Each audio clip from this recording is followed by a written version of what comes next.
Shalom, selamat pagi saudara yang dikasih oleh Tuhan. Kembali lagi dengan Rahasia Gian. Hari ini kita akan memasuki hari di mana Tuhan menuntun dan menjaga kehidupan kita. Kita yakini itu dalam kehidupan kita hari lepas hari.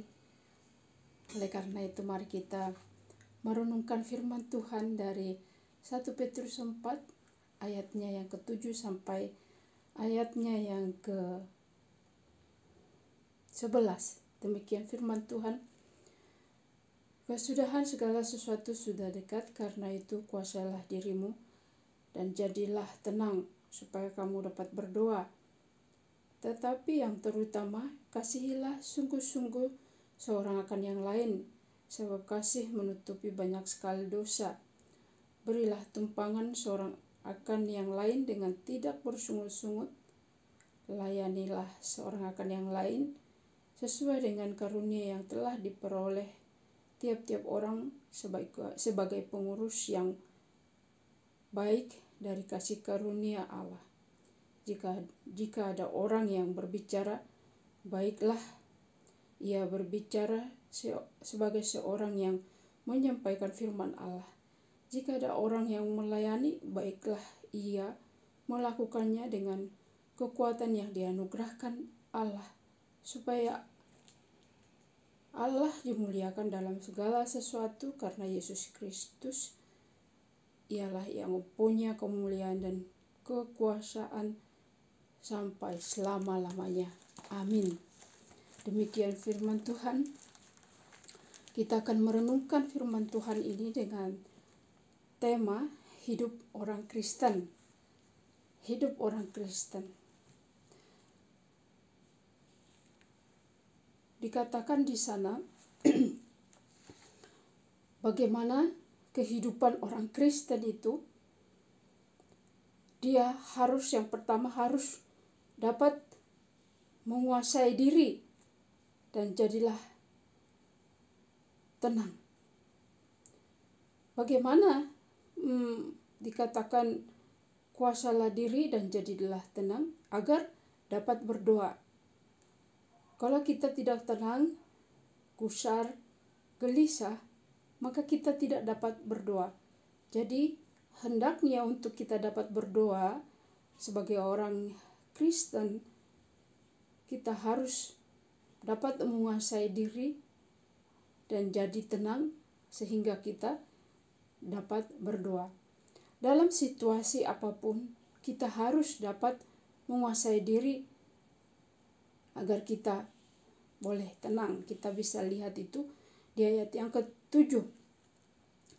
Nah, jika kita sudah berdoa, khususnya kita mengalahkan pergumulan, mengalahkan kuasa-kuasa iblis, tentunya kita harus tenang. Bahkan jika kita mengalami terutama pencobaan, kita harus dapat mengusahakan diri untuk dapat menguasai keadaan kita, agar kita dapat tenang, menenangkan diri kita. Kalau kita sudah merasa tenang, mari mengambil waktu untuk berdoa di hadapan Tuhan dengan sungguh-sungguh. Jangan kita membiarkan diri kita itu dikuasai oleh situasi yang tidak baik. Tetapi hendaknya kita dapat menguasai situasi itu, menguasai situasi yang sulit itu, menguasai pencobaan itu, menguasai pergumulan itu dengan doa kita, sehingga kita dapat mengalahkan pencobaan itu. Nah, ini yang harus kita lakukan di dalam kehidupan kita, sehingga kita dapat menjalani kehidupan kita hari lepas hari dengan baik. Yang kedua, bagaimana hidup orang Kristen itu, yang kedua, dia mengasihi dan sungguh-sungguh mengasihi seorang akan yang lain, sebab kasih menutupi banyak dosa. Ayat yang ke-8. Gereja apapun selalu mengajarkan kasih, sebab kasih memiliki nilai hidup yang sangat luar biasa, nilai hidup yang sangat tinggi, yang paling tinggi. Kita bisa baca di 1 Korintus 13 ayat 13 yang mengajarkan bahwa harus mengasihi setiap waktu, setiap detik, setiap menit, setiap jam harus mengasihi. Namun saat ini dunia semakin tawar dengan kasih. Buktinya perang di Ukraina, perang di Palestina dengan Israel. Nah, ini yang dapat kita lihat bahwa kasih sudah mulai tawar. Saudara yang dikasih oleh Tuhan, agar kita dapat menutupi itu semuanya hanya dengan kasih. Saat ini gereja harus terus mengajarkan kasih, sebab tanpa kasih gereja Tuhan sudah tutup. Tutup gereja Tuhan tanpa kasih. Tapi oleh karena kasih itulah gereja masih bisa berjalan sampai saat ini. Bisa berjalan dengan baik, itu karena kasih. Oleh karena itu, mari kita berdoa agar kasih itu boleh dimiliki setiap orang. Kita harus perlu mengasihi banyak orang. Kita harus menjalankan kasih itu dalam hidup kita. Kalau kita memiliki kasih, maka Allah akan semakin menyempurnakannya di dalam kehidupan kita. Oleh karena itu berusahalah untuk meraih kasih itu dan menerapkannya di dalam kehidupan kita hari lepas hari. Yang selanjutnya, yang ketiga, memberi tumpangan seorang akan yang lain dengan tidak bersungut-sungut, ayat yang ke-9. Kata tumpangan ini menekankan pada menguatkan dan menyembuhkan. Memberi tumpangan kepada orang yang terluka agar mereka dikuatkan dan mereka disembuhkan dari luka-luka kepahitan mereka. Dan dikuatkan dari masalah. Saat ini orang yang memiliki kasih suam-suam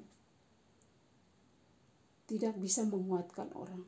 Tetapi jika orang memiliki kasih yang sungguh-sungguh, mereka dapat menguatkan orang, dapat memberi tumpangan kepada orang, sehingga mereka kembali memiliki hidup yang lebih berarti di dalam kehidupan mereka. Nah, ini maksudnya dalam memberi tumpangan, menguatkan orang lain untuk mereka memiliki kehidupan lagi, melanjutkan kehidupan mereka supaya lebih baik dan lebih sempurna. Yang keempat, hidup di dalam pelayanan yang setia, ayat 10-11. Semua manusia memiliki karunia masing-masing. Tuhan menciptakan manusia itu dengan keunikannya masing-masing. Oleh karena itu harus mengenal karunia yang Tuhan kasih kepada kita agar dapat melakukan apa yang Tuhan mau dalam kehidupan kita, sehingga kita dapat mengerjakan pekerjaan Tuhan dalam hidup kita. Apa yang Tuhan mau untuk kita lakukan agar segala sesuatu itu dapat berjalan dengan baik. Dan semua yang kita lakukan itu, segala sesuatu yang kita lakukan itu hanya untuk hormat dan kemuliaan bagi nama Tuhan. Dan kita pun mengerjakan segala sesuatu dengan penuh kasih yang sudah dianugerahkan oleh Tuhan kepada kita masing-masing. Seperti Tuhan sudah memberkati setiap orang yang sungguh mau menerima berkat-Nya di dalam kehidupan mereka masing-masing. Nah, inilah tugas kita sebagai orang Kristen. Mari kita miliki ini 4 poin tadi dalam kehidupan kita, agar kita sungguh boleh melakukan kehidupan kita hari lepas hari sebagai orang percaya, sebagai orang Kristen yang memiliki pengharapan di dalam Kristus Yesus Tuhan kita. Biarlah firman Tuhan ini boleh menjadi berkat buat kita semuanya. Sampai ketemu besok. Tuhan memberkati.